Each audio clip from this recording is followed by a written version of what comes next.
नमस्कार साथियों, मैं हूं ललित व्यास। आप सभी को हरछठ त्योहार यानी हलषष्ठी की बहुत बहुत मंगल कामनाएं, बहुत शुभकामनाएं। साथियों, हरछठ के इस त्योहार के अवसर पर मैं एक छोटी सी लघु कथा आप लोगों के सामने प्रस्तुत करूंगा, जो हिंदी और बघेली के मिश्रित रूप में होगी। उम्मीद है आपको अच्छी लगेगी। चैत माह की शुरुआत में महुआ गिरने लगता है। गांव में सबके यहाँ महुआ का पेड़ नहीं होता है। कुछ गिने चुने परिवारों में ही महुआ का पेड़ होता है और महुआ को खाने लायक बनाने के लिए उसकी बड़ी गुरुवारी करनी पड़ती है, बहुत मशक्कत करना पड़ता है। एकदम तड़के उठकर महुआ के पेड़ में जाना, एक एक महुआ का डोंगा बिनना, उसे सुखाना, पीटना, फटकना और यह प्रक्रिया कई बार दोहराना, फिर उसे सुरक्षित स्थान पर रखना, उसे सीडन से बचाना। यह बहुत मेहनत, मशक्कत और चुनौती का काम होता है। साथियों, महुआ का पेड़ जिसके घर में होता है उसके यहाँ महुआ की बुकिंग पहले से ही हो जाती है। तमाम बहन बेटियां, रिश्तेदार, पड़ोस पट्टीदार, गांव, लगभग हर कोई पहले से ही अपने हिस्से के महुए की बुकिंग करा लेता है। बुकिंग का मतलब कोई एडवांस पैसा जमा करना या कोई लिखा पढ़ी करना नहीं होता है, बल्कि एक सूचना मात्र ही बुकिंग मानी जाती है और इसके बदले में ना कभी कोई कीमत ली जाती और ना कभी कोई कीमत दी जाती है। ये बस व्यवहार में चलने वाली एक प्रक्रिया है। महिया वाली दाई के घर जब कभी भी गांव की महिलाएं बागने घूमने आती या दाई उनके यहां काम बुलौआ में जाती तो बात ही बात में बड़ी ढिठाई से दाई उनसे पूछ ही लेती, दुल्ही आसो महुआ परा के नहीं, जो परा हो तो हमहू को मिल जात कुरुआ पौठी भर, त नतनीन का हरछठ पूजा कहो जात। हाँ दाई, एक साल के आतर मन परत है महुआ, पर परा रहा तो आसो बहुत का नहीं आबाया है। डार दुडार आबा होई, जौन एक्का दुक्का गिरत होए, त गाय गोरू सब रौंद डारत था, एक को डोंगा आसो नहीं मिला। पैदाई परुवाला होई, झुरबाय फटिक के सुरक्षित बुसौलम धरबाय दिहे रहन है। बूटू हरेन का पूजे का मिल जाई, अपना परेशान न होई। भूरा आई त कढ़वाई के घरे पहुंचा दे। होई ग दुलही, साल भर के तिथि त्योहार आए, बिटिया लौलितिया में औती हैं, त लागत है जब तक जीत लाग है तो उनके व्यवस्था में कौनो कमी ना आवे पावे। फे होइगा के राजा के जोगी, जे जहां रही आपन देखी सुनही, करबे करही आपन आपन व्यवस्था। साथियों, हरछठ यानी हलषष्ठी का त्योहार, जो भादो महीने की अंधियारी यानी कृष्ण पक्ष के छठ को होती है। इसमें सामान्यतया पुत्रवती महिलाएं अपने पुत्र के लिए व्रत अनुष्ठान रखती हैं। कई जगह संतानवती महिलाएं भी रखती हैं। व्रत में भुकुआ, छिटवा, महुआ के पत्ते में महुआ दही भरकर एक प्रतीकात्मक तालाब बनाया जाता है। उसमें जारी, छिवला, फूले हुए कांस गाड़कर आस पड़ोस की सभी महिलाएं सज धज कर, मिलजुल कर बड़े ही विधि विधान से पूजा पाठ करती हैं।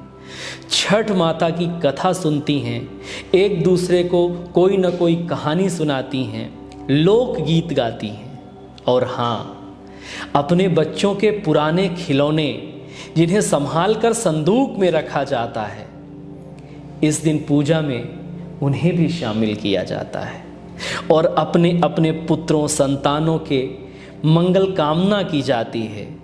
उनके दीर्घायु होने की कामना की जाती है, उनके स्वस्थ होने की कामना की जाती है, उनके सफल होने की कामना की जाती है। कई बुजुर्ग महिलाएं अपनी नई बहुओं या हाल में ही विवाहित बेटियों के लिए पुत्र कामना से उसी तालाब में गड़े जारी, छिवला और फूले हुए कांस में से कांस के पत्ते में दाहिने हाथ की एक उंगली और अंगूठे की सहायता से एक ही हाथ से गठान लगाकर मांगन मांगती हैं, हे हक्षठ माई, अगले साल इसकी गोद भी भर जाए, पुत्र प्राप्ति हो और ये भी अगले साल हरछठ पूजने यहीं आए।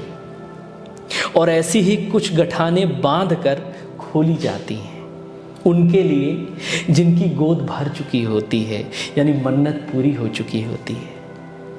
पूजा के पश्चात वही भुगुआ चुकड़ी जो पूजा जाता है, उसमें भरा हुआ महुआ की डोबरी और दही प्रसाद के रूप में बांटा जाता है। सच बताऊं, बहुत ही स्वादिष्ट प्रसाद होता है, बहुत ही स्वादिष्ट पकवान होता है। इसका इंतजार पूरे वर्ष किया जाता है। साल में केवल एक बार ही तो महुए की डोबरी नसीब होती है। महुए की डोबरी बनाना इतना भी सरल काम नहीं होता है। सुबह तड़के ही घर की सबसे बुजुर्ग महिला नहा धोकर चूल्हा जलाकर एक बड़े हंडे में महुआ चढ़ाती है, जो धीमी आंच में पूरा दिन पकता है। बस बीच बीच में थोड़ी आंच तेज करनी पड़ती है। कहा जाता है महुआ जितनी देर पकाया जाता है उसमें उतना ही अधिक स्वाद चढ़ता है। फिर शाम के वक्त पूजा संपन्न होने के बाद व्रत का पारण किया जाता है। घर के सभी बच्चे, नौजवान, बुजुर्ग बड़ी ही बेसब्री से महुआ दही खाने की प्रतीक्षा करते हैं। साथ में बनता है लाल चावल। आहा जी नहीं, इसमें कोई लाल रंग नहीं मिलाया जाता, बल्कि ये फसही का चावल होता है जो तालाबों में स्वतः ही उगती है। और इसका चावल स्वाभाविक लाल होता है और बड़ा ही स्वादिष्ट होता है। बनने के बाद जब इसमें भैंस के दूध से निर्मित खराया हुआ शुद्ध घी डाला जाता है, पूरा घर गमगमा जाता है।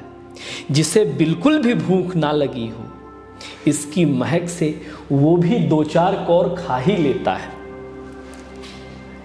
ज्यादातर इस दिन भूख से 2-4 कौर अधिक ही खा लिया जाता है। भैंस के घी से याद आया, इस दिन पूजा पाठ से लेकर पारण करने तक केवल भैंस के दूध, दही और घी का ही इस्तेमाल होता है। और यह भी किसी सामान्य भैंस का नहीं, बल्कि उस भैंस का जिसने इसी बार पड़ा जना हो। यह भी एक विशेष बात है इस त्योहार की। पूरे गांव में 2-4 घर ही ऐसे होते हैं जहां इस प्रकार की भैंस का दूध मिलता है। दाई के यहां गाय भैंसों का तो जकीरा है। कोई ना कोई भैंस बड़ा जनती ही है, तो गांव वालों को पहले से ही ये पता रहता है कि कहीं मिले ना मिले इस दिन भैंस का दूध दाई के यहां जरूर मिल जाएगा। दाई भी हफ्ते भर पहले से ही दही बनाना और घी इकट्ठा करना शुरू कर देती है, और जो भी आता बिना किसी हाय तौबा किए सबको ही पुजाती है। हाँ, किसी की कम तो किसी की ज्यादा श्रद्धानुसार वह सेवा करती है। खैर, ये सावन भादों का महीना बहन बेटियों के मायके आने का पूर्व नियोजित एवं बहुप्रतीक्षित महीना होता है। इसमें सभी माओं की आंखें वाट जोहती हैं, दिन गिनती हैं। फला दिन छुटकी आएगी, फला दिन बड़की आएगी। बहन बेटियों के मायके आने का माध्यम बने त्योहारों में श्रावण मास की राखी से शुरू होने वाला त्योहार भादों मास की हरछठ जन्माष्टमी से होता हुआ तीज तक जाता है। कई बहनें राखी पर मायके जाती हैं तो तीज मनाकर ही ससुराल लौटती हैं। उनके बचपन की सखी सहेलियों से भेंट होती है।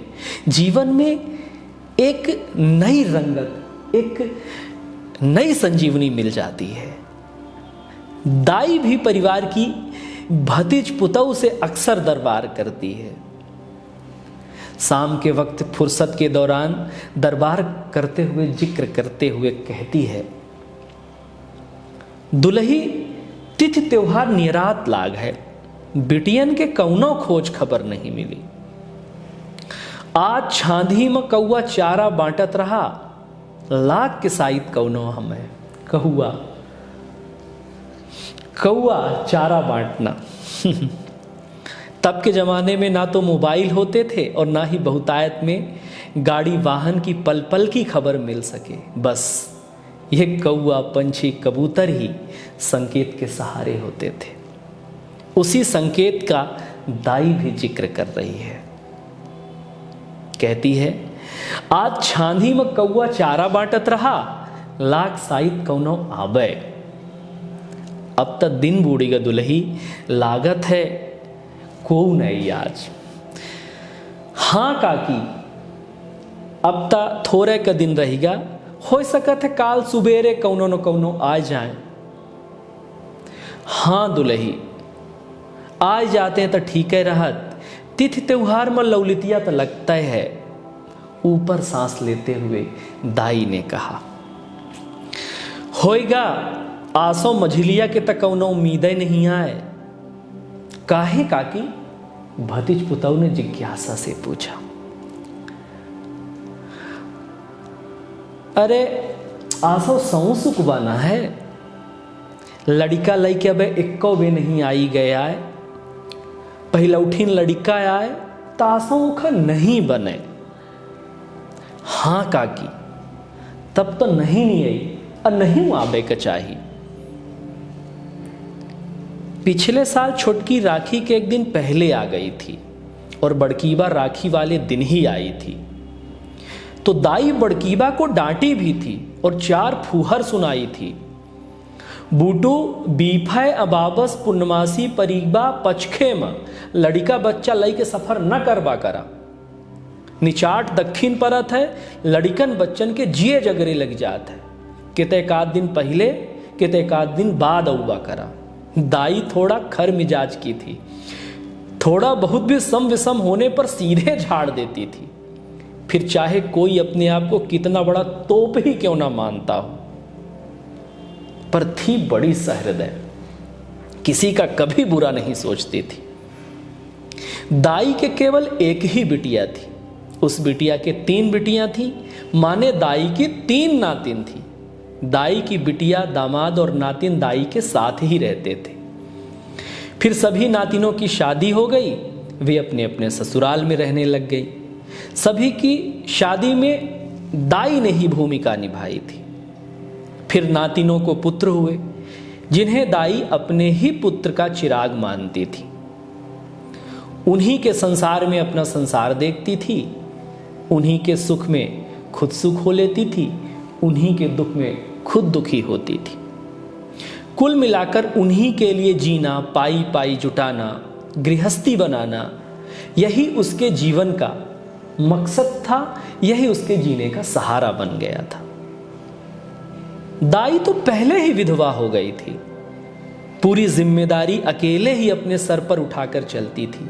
सारे काम खुद ही करती थी, अंदर से लेकर बाहर तक। गांव वाले अक्सर कहते थे, दाई किसी मर्द से कम नहीं है। हर बार हर छठ में उसकी 3 नाती नाती परिवार की सभी महिलाओं के साथ कूप के पास प्रतीकात्मक तालाब में छठ कथा और पूजा होती, गीत संगीत होता, सब एक दूसरे को प्रसाद देते। वहीं पर बच्चे हुरमुदाते, नाचते गाते, खूब चहकते। वहीं कुछ दूर बैठकर दाई सर पर आधी धोती ढके उसका एक हिस्सा मुंह से दबाए, एक हाथ की कोहनी घुटने से टिकाए, उसमें झुककर अपनी ठुड्डी धरे, बस देखती रहती, मन ही मन प्रसन्न होती और सबको उनके हिस्से की खुशियों की दुआएं देती। ये 90 के दशक के मनोहारी दृश्य हैं।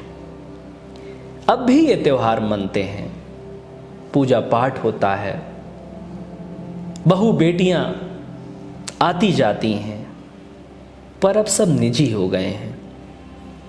आपसी मनमुटाव, रंजिशें और खींचतान की वजह से एक ही घर में अब एक से अधिक तालाब खोदने लगे हैं, या यूं कहें कि घर घर या सदस्य सदस्य अलग अलग तालाब खोदने लगे हैं। अब दाई तो नहीं है पर उसकी बिटिया है। उसी दाई की अवस्था में जो त्योहारों को अभी भी जिंदा किए हुए है। वैसे ही महुए दही और फसही के चावल का इंतजाम किए बेटियों का बाढ़ जोहती है। उनके बेटों के हिस्से की गिनती में भुकुआ खरीदती है, दही और घी का इंतजाम करती है, चूड़ी कंगन और श्रृंगार के कई सामानों का इंतजाम करती है।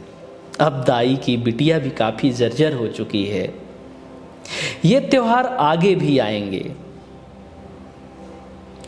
आज की बहू बेटियां कल दादी बनेंगी, पर बढ़ती हुई व्यस्तताओं, स्पर्धाओं, बढ़ते हुए संसाधन और सुख सुविधाओं में शायद इन परंपराओं का निर्वाह कुछ मुश्किल हो जाए। पर आज भी यही अपेक्षा है कि पुरानी पीढ़ी की परंपराएं नई पीढ़ी में हस्तांतरित हों। हो सकता है वो धैर्य, एकजुटता शायद कुछ दिन और सजो पाएं। हो सकता है कि ये त्योहार आगे भी इन्हीं संजीदगी के साथ मनाए जाएं। बस इन्हीं सकारात्मक अपेक्षाओं के साथ आप सभी को हल षष्ठी की बहुत बहुत शुभकामनाएं, बहुत मंगल कामनाएं। धन्यवाद।